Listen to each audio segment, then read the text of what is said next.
cual tengo gusto que está presente acá el director que yo tenía en ese momento, el doctor Oscar. Veíamos que había dos sectores, un sector en los cuales teníamos los pacientes críticos, agudos, y otro sector que teníamos los pacientes crónicos, internados, digamos, por meses y algunos por años, con todas las implicancias que eso llevaba no solamente a la familia, sino a todo el grupo familiar, a las instituciones. Y yo siempre me preguntaba, ¿cómo puede ser que estos pacientes no podamos asistirlo en su domicilio? Bueno, empezamos a trabajar, fue arduo realmente durante los primeros años. Daniel, mi compañero de hace 20 años, no me deja mentir, pero logramos decir que hoy sea una realidad. Hoy prácticamente de las distintas instituciones, sean públicas o privadas, de la localidad Neuquén Capital o zonas aledañas, que puede ser Río Negro, el que conoce la zona sabe que Río Negro hay que cruzar un puente, estamos a 30 kilómetros, bueno, ya prácticamente nos llaman y podemos organizar y que esos pacientes puedan estar en su domicilio con todo lo que esto significa, ¿no? Significa muchos beneficios y también mucho trabajo. ¿Tan amable? Nosotros hemos visto, como dijo bien el doctor en la parte de neonatología, es decir, ¿qué veíamos hace algunos años? Veíamos que teníamos prematuros de 32, 33 semanas, 400 gramos, 500 gramos, que prácticamente sobrevivían el 5, el 10%. Hoy estamos viendo que muchos de esos chicos son dados de alta en muchos, yo diría que en la gran mayoría, proporciones con mucha morbilidad, con muchas complicaciones, que implica que tienen que estar permanentemente internados en una institución que de otra manera podría ser lo que llamamos nosotros la internación domiciliaria. Es decir, es ahí cuando nosotros entramos a formar parte del vínculo de esta familia, en realidad, porque por más que atendamos al paciente, pasamos a ser el médico de la madre, del padre, de los hijos, de los hermanos, o sea, entramos a un domicilio de una forma muy especial. Es decir, a mí esta tarea me apasiona, hace muchos años que la vengo haciendo y realmente cada vez me gusta más, a pesar de hoy estaba hablando con un amigo que me decía, tener pacientes ventilados en domicilio realmente es muy laborioso. Sí, es muy laborioso, pero cuando uno ve el lado positivo, realmente sigue dándole para adelante, ¿no? Yo ahí había puesto, sin mencionar el alto costo, no es un tema que por ahora quiero entrar, salvo que alguno quiera charlar sobre lo mismo, pero sabemos perfectamente que un paciente internado en una institución, hoy por hoy, el costo es mucho más alto que lo que sería internado en un domicilio, sin nombrar todas las implicancias de beneficios psicológicos, emocionales, que significa para la familia tener el paciente en su casa, ¿no? Es decir, este es un tema importante, que en Argentina viven 10 millones de menores de 15 años, de los cuales entre el 10 o el 20% padece una afección crónica, ya sea una afección crónica física, emocional o del desarrollo, que hace que tengan algún grado de discapacidad que va a tener alguna necesidad de atención a corto o mediano plazo. Ahí es cuando nosotros clasificamos un poco, por decirlo así, lo que son los niños con necesidades especiales en atención de salud, es decir, son todos niños con afecciones crónicas, como dije, físicas, ya sea emocionales o del desarrollo, que en algún momento van a necesitar algún grado de atención.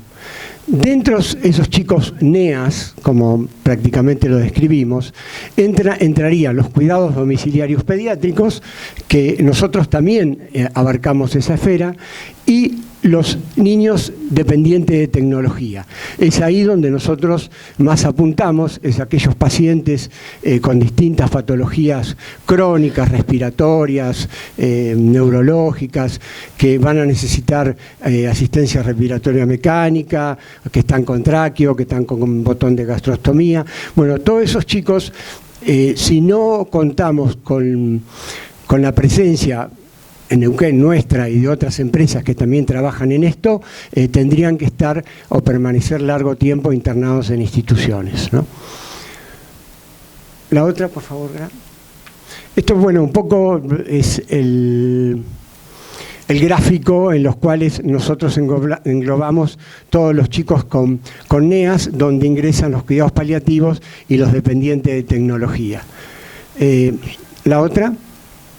Es decir, llamamos que es un problema emergente en salud porque cada vez es más alto la cantidad de pacientes que están requiriendo los servicios de la internación domiciliaria. Es decir, realmente es llamativo la necesidad de contar con gente que pueda llegar adelante este tipo de trabajo. Por favor. Con respecto a preguntas que nos hacemos bastante seguidamente, es decir, no sabemos realmente cuál es la magnitud, porque no tenemos en realidad cuántos pacientes existen ni siquiera en la provincia, o ni siquiera, calculo que a nivel nacional tampoco, cuál es la magnitud de los NEAS y de los chicos dependientes de tecnología.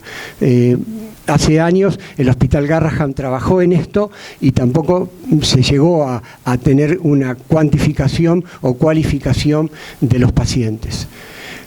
Con respecto a las necesidades de recursos humanos, bueno, acá nosotros, es decir, se imaginarán que un paciente con asistencia respiratoria mecánica en domicilio, el cual sería el pilar fundamental para la atención de esos pacientes, para nosotros es el personal de enfermería. El personal de enfermería cumple un rol fundamental en este tipo de atención. Si se nos cae este personal, se cae la internación y comienzan los problemas. Como realmente nosotros vimos que cuando tomamos el personal, o como cada vez el requerimiento es mayor, vemos que las personas que salen, los profesionales que sean auxiliares, licenciados un poquito menos, pero no tienen ni idea de lo que es la internación domiciliaria, no tienen formación en eso. Tal es así que, bueno, en los años que llevo en la facultad, a pesar bueno, digamos, de tener cierta implicancia en la misma, nunca he podido insertar este tema como temática para los futuros médicos. O sea, más que traerlos a la empresa o traerlos a mi consultorio y mostrarles lo que hacemos, nunca me han dejado realizar un taller, no me lo han pedido, o sea que tampoco a nivel universitario podemos estar formando médicos que vean la viabilidad de este trabajo. Nosotros ahora lo que propusimos hacer es como, bueno, no salen, intentemos formar nosotros. Bueno, lo que estamos haciendo, hay varias allá en la provincia, varias escuelas de enfermería, y recién ahora, después de muchos años, pudimos entrar en la Cruz Roja. En la Cruz Roja forma auxiliares de enfermería que con un curso de un año aproximadamente ya tienen matrícula para trabajar, lo cual pueden, si son formados, formar parte y tener una salida laboral rápida. Entonces nosotros damos talleres en la Cruz Roja como para que vean cuál es esa dinámica de trabajo y poder a su vez en un futuro tal vez tener personal para nosotros. Con respecto al cambio de mentalidad en los profesionales, bueno, yo no sé, ustedes, algunos serán médicos, otros serán gerenciadores de empresa, conseguir profesionales que manejen, que quieran trabajar en internación domiciliaria no es nada fácil, no pasa por un problema de dinero, no es un problema de costo, yo no sé cómo llamarlo, si es un problema de comodidad o qué, pero cada vez es más difícil poder conseguir gente que nos acompañe en esto, ¿no? O sea, yo independientemente de los años que llevo en esto, de los años que tengo, de ser el director médico de la empresa, hago asistencial, pero hago asistencial porque me gusta, pero también por necesidad, porque no hay gente que nos acompañe, cada vez menos. Y con respecto a las necesidades de la familia y cómo satisfacerla, bueno, esto es muy complejo, parece fácil al principio, pero una vez que estamos en el domicilio, sobre todo en los pacientes críticos que manejamos, es como una invasión que hacemos al domicilio y bueno, hay que trabajarlo durante mucho tiempo con psicólogo, asistente social, todo un personal que trabaja en el equipo como para poder adaptar el trabajo nuestro al paciente y a la familia. Se logra, pero lleva su tiempo y problemas también. Les aclaro que nosotros no somos una empresa que tenemos cantidad de pacientes, solo tenemos calidad de pacientes. Es decir, hablando de números, hoy por hoy podemos tener en total 80 pacientes, de los cuales 60 son pediátricos. Y de los 60 pediátricos, 35 son de alta complejidad. Llamamos alta complejidad con ya vía aérea, traqueostomía, botón gástrico, puede estar con respirador, puede estar con BiPAP, CPAP o con oxígeno en cánula en T. O sea, esos son pacientes complejos que van a necesitar mucho personal en domicilio. Pero lo hemos logrado, lo estamos logrando, hemos dado pacientes de altas, lógicamente hay pacientes que cronifican la internación con una viabilidad nula en un futuro cuando analiza si uno tiene un mielomeningo con hidrocefalia valvulada, con daño neurológico severo, sabe que la viabilidad va a ser a corto plazo, pero por lo menos el acompañamiento que le damos en la casa, la familia que tenga a su hijo, no tiene precio. Por favor, bueno, un poco los beneficios, hablar de beneficios fundamentalmente que nosotros vemos, que brindamos con la internación domiciliaria pediátrica fundamentalmente. Es decir, para el paciente la atención en su entorno familiar, o sea, ni hablar del beneficio que eso significa. Es parte activa es decir, el paciente, tanto en nuestro caso, la mamá o el papá, nosotros hacemos partícipe de todo en el tratamiento. También nos trae nuestros inconvenientes e incompatibilidad con el servicio de enfermería, pero la mamá o el papá son los que cambian la cánula, son los que ponen dándonos a gástrica, los que alimentan por gastrotomía. Tratamos de darle injerencia a la familia porque pensamos que de esa manera le hace un beneficio a su hijo y también a nosotros en cuanto hay cierta tranquilidad en el domicilio, ¿no? Por supuesto, mejora la calidad de vida, sin hablarlo, y también reduce el riesgo de infecciones, ni hablar. O nosotros en domicilio, fuera de pandemia, aspiración sin guantes estériles, con buen lavado de mano, sondeo vesical con buen lavado de mano, por supuesto usan barbijo, generalmente hoy por hoy están usando barbijo y camisolines en vía aérea que fluidifica secreciones, con traqueotomía, los kinesiólogos fundamentalmente por la posibilidad de contagio. Pero si no, se manejan con buen lavado de mano en el domicilio, lo que hace también una disminución del costo de insumos, ¿no? Es decir, que en eso también hay que trabajar, porque cuando vienen con un chip de una institución, que hay que cambiar la cánula con guantes estériles, que hay que cambiar la sonda con guantes estériles, explicarles eso a la familia lleva su tiempo que lo acepten. Con respecto a las instituciones, incremento en rotación de cama, bueno, esto es relativo.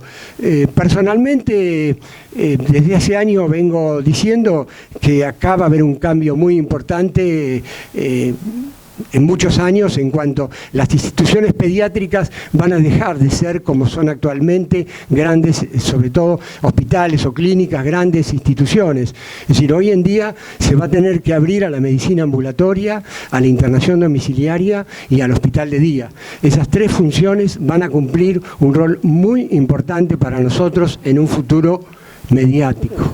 Es decir, calculamos que es decir, la internación domiciliaria, nosotros defendemos a muerte esto porque creemos que es la medicina del futuro, como la telemedicina. Es decir, el hecho de la pandemia, el hecho de la videoconferencia, todo eso se ha implementado en forma muy significativa. Y a nosotros también nos ha servido, porque prácticamente utilizamos el Zoom para dar charlas, para hacer conferencias, para capacitación para el personal, cosa que antes, cuando uno lo nombraba, no existía.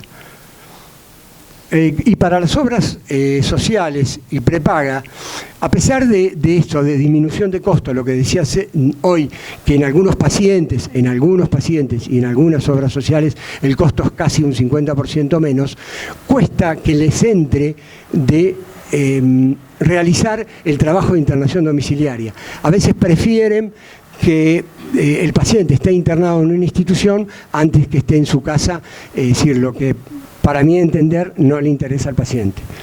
Espero que no haya nadie de ninguna obra social acá, pero creo que es así. ¿Hay algo más?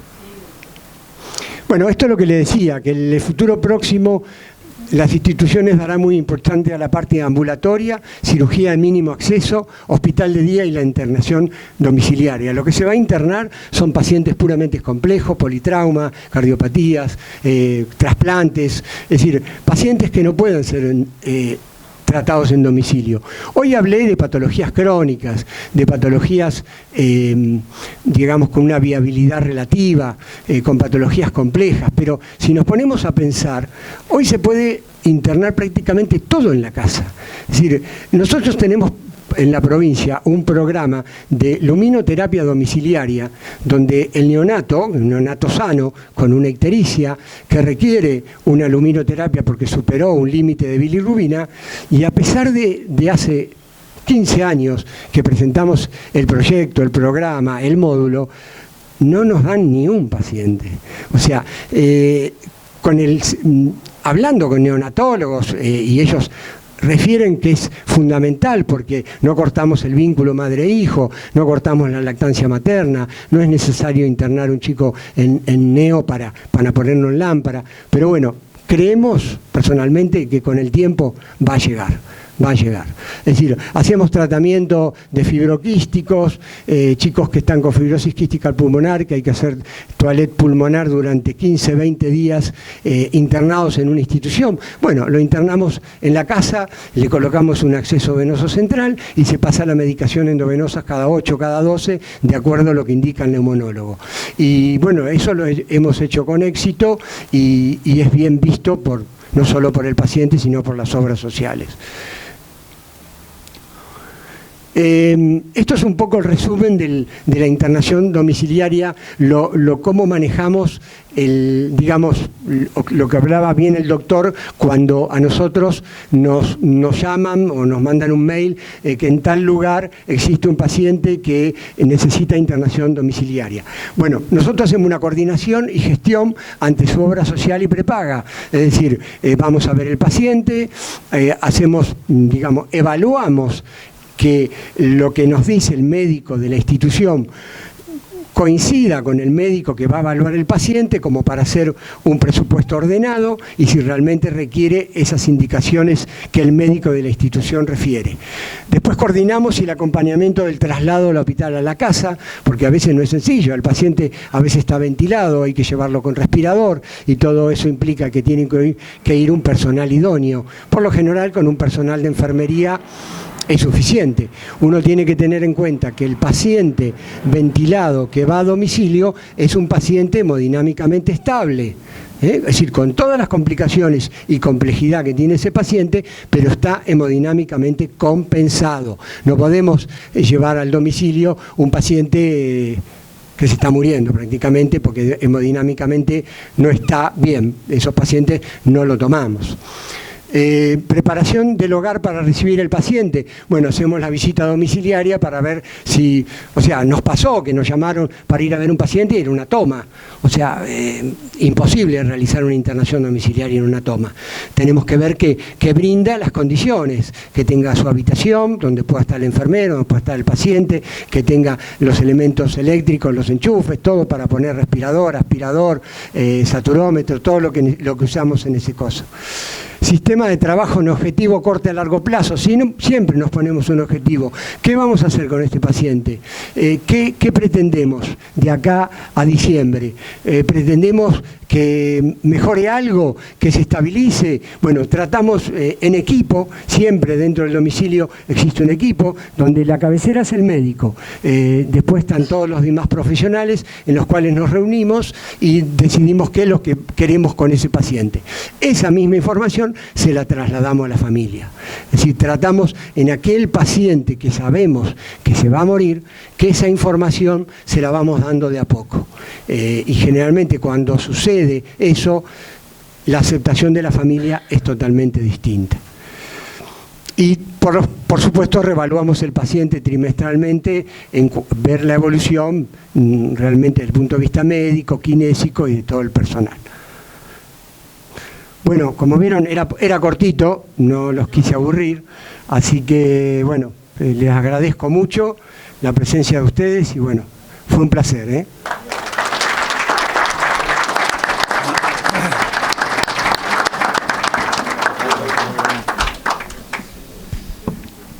Les pedimos, por favor, los que tengan preguntas, les acercamos el micrófono y con gusto los panelistas van a responder.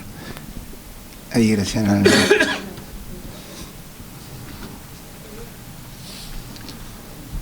Una consulta, ¿se asegura que los pacientes tengan el trámite hecho de electrodependencia? Sí. Perfecto. Sí, generalmente lo hacen ellos, ¿eh? Sí. Lo hace la familia. ¿Puedo hacer otro yo? Sí, en el caso del doctor que puso primero, el doctor Guillermo Momana, decía con respecto a la internación en caso de paciente paliativo en proceso, la internación que tiene por alguna cuestión que luego vuelve a su domicilio, ¿se interrumpe en ese caso la atención domiciliaria? Sí, cuando el paciente se interna, se interrumpe y depende de la obra social, nos solicitan el seguimiento en la internación. Nosotros lo que queremos es que ese paciente siga en contacto con nosotros, preferentemente con médicos de cuidados paliativos que están en todos los sanatorios que no son cerrados. En los sanatorios que son cerrados habitualmente lo maneja la institución, a menos que nos lo pidan, pero lo ideal es que la transición del sanatorio al domicilio sea a través de miembros del mismo equipo, que eso es lo que va a garantizar la vuelta a la casa, o por lo menos va a reducir el riesgo de que fracase la internación domiciliaria a su alta. Bárbaro.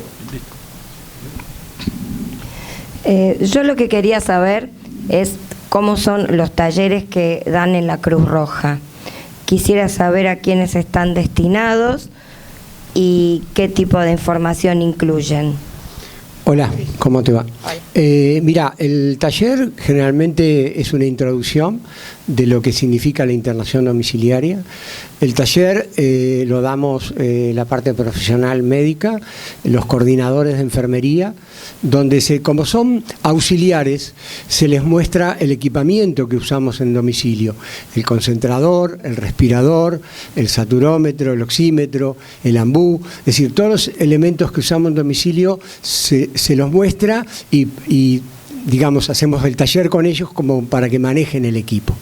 En realidad fue muy buen visto por parte de ellos y realmente los alumnos se sintieron muy satisfechos, tal es así que ellos tienen que cumplir una determinada cantidad de horas de práctica para poder obtener la matrícula, y parte de esas prácticas las van a hacer con nosotros en domicilio, en grupos muy reducidos, ¿no?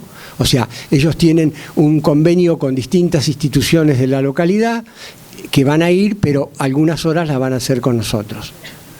Digamos, es como formar las divisiones inferiores, es más o menos como la residencia médica. Bien, perdón. Entonces no están destinados a público en general que quieran atender a un paciente en su casa, sino a enfermeros que quieran trabajar luego con ustedes en esta ciudad o en otra del interior que tenga convenio con su institución. En realidad está destinado a que va a ser el personal de enfermería. Ya que me referís a ese tema, nosotros ahora en octubre, OSDE hace una capacitación para cuidadores. Con un curso bastante intenso, en los cuales a nosotros nos invitaron a dar un taller de 4 horas ahora el mes que viene. Pero son para cuidadores, no para matriculados en enfermería. ¿Y estas personas después pueden trabajar por su cuenta en geriátricos o quedan directamente para trabajar en su empresa? No, ellos pueden trabajar donde quieran. O sea, no es que nosotros lo captamos para nosotros. O sea, le damos la información y siempre de 10 alguno queda. Pero me refiero, pueden trabajar donde quieran. O sea, donde les guste. No sé. Acérquenle el micrófono.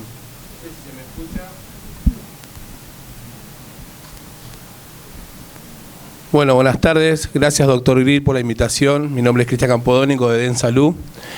Te quería hacer una pregunta. Teniendo pacientes pediátricos en domicilio, hemos recibido 2 pediátricos de 2 años, ventilados, uno con sonda nasogástrica y otro esperando con gastroctomía.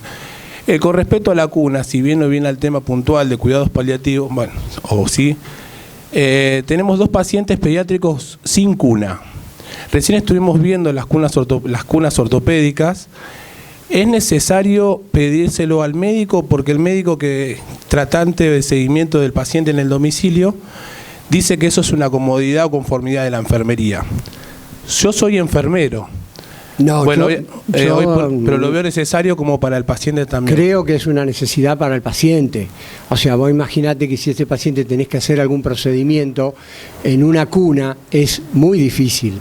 Ya, si lo tenés que ambucear, porque se tapó la cánula de traqueotomía con secreciones, aparte de aspirarlo, al agacharte es muy incómodo para vos o para el enfermero, ¿no?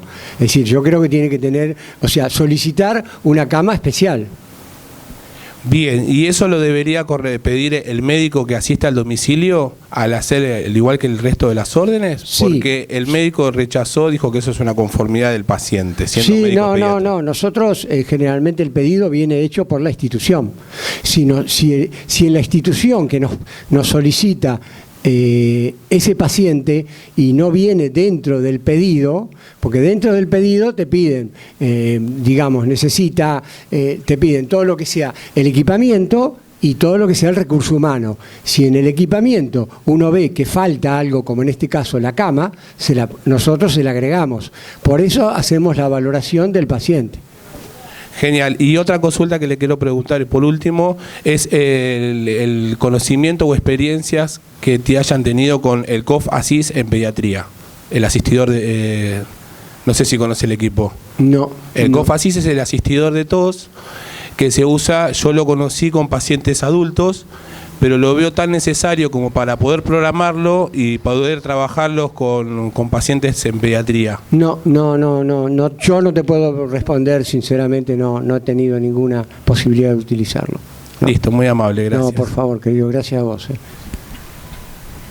Lo que puedo aportarle es que tiene indicaciones muy precisas, lo hemos utilizado en ocasiones en pacientes con atrofia medular espinal, y es muy difícil conseguir la autorización de los financiadores, porque es un alquiler extremadamente caro.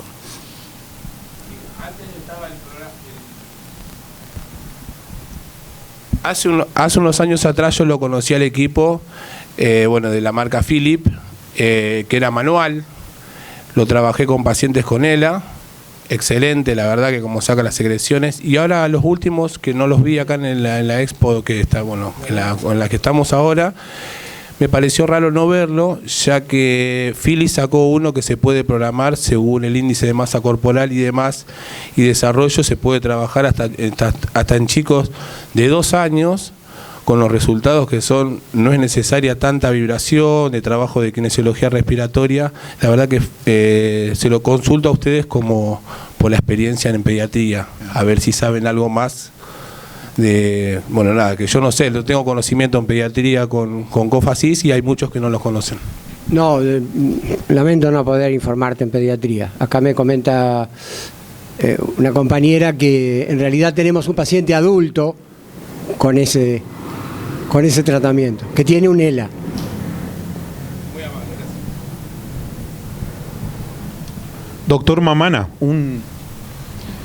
yo entendí en un momento determinado que usted decía que en el seguimiento de los paliativos por ahí en una reinternación, su equipo también hacía el seguimiento en el sanatorio. No sé si mal entendí. Es correcto. ¿Eso en cualquier sanatorio o un sanatorio especial de su empresa? ¿Y quién lo financia eso? Ese seguimiento, digamos. No, o sea, nosotros no tenemos sanatorios, lo que tenemos es contrato con las obras sociales. Algunas obras sociales, cuando el paciente se interna, nos pide el seguimiento, otras le recomendamos a la obra social que nos parece importante hacerlo. La mayoría acceden por lo menos a alguna consulta y otras lo hacemos en forma sistemática. Y como dije al principio, no todos los sanatorios, sino que los sanatorios que son abiertos y no en los cerrados. Eso, por la recepción. Porque en los cerrados ya tienen equipo y ya tienen contrato. ¿Y quién los paga? Lo paga la obra social que nos contrata. Claro. Y otra pregunta para el doctor Achával. Sí. Me decía que, por ejemplo, cada médico, o sea, los médicos iban liderando el seguimiento de los pacientes. Tienen 80 pacientes, 80 en internación domiciliaria. ¿No les pasa a veces que les supera la cantidad de patologías de repente, o que le pueda superar, o que de repente se incendian los pacientes y ustedes la demanda tienen que manejarla? ¿Cómo hacen para hacer un buen seguimiento y minimizar los errores que puede suceder cuando aumenta la demanda? Sí, muy interesante tu pregunta. Es decir, sí, se nos incendian todos los días. O sea, vivimos de bombero en bombero. Y yo soy el bombero mayor. Porque donde falta uno tengo que ir yo. O sea que es así. Por eso te hablaba de la falta de profesionales que realmente tengan visión de esta especialidad, ¿no? Yo creo que es una especialidad ya. ¿Sí? ¿Ah?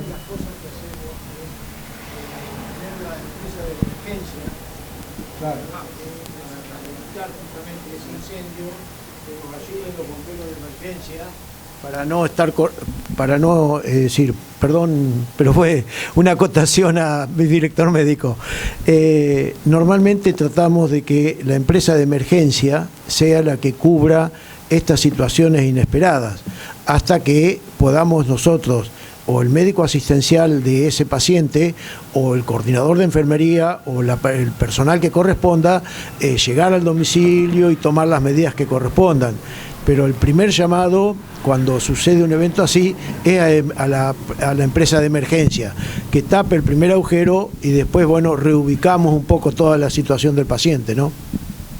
Sí, lo que, permíteme... Perdón. Un poco lo que me ayudaba Daniel recién, cuando tomamos un paciente complejo, lo que realizamos es un protocolo de emergencia. Es decir, porque por ahí el que conoce Neuquén, nosotros nos manejamos en distancias 40, 60, 80, 100 kilómetros los pacientes, no los tenemos tan cerca a veces. Entonces siempre hacemos un protocolo, cómo tiene que manejarse el enfermero para que se sienta seguro, y la familia en el caso de una emergencia que pueda suceder en el domicilio, una decanulación que no pueda ser resuelta.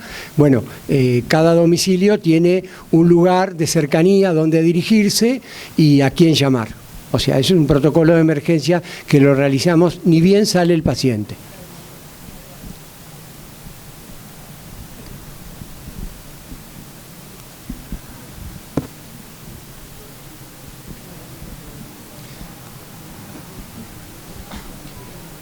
Bueno, Una cosa, yo le quería preguntar, en pacientes pediátricos, vuelvo a la pediatría, con las cánulas con aspiración subglóticas, ya que tengo un paciente de 9 años con una cánula 7 y no tiene deterioro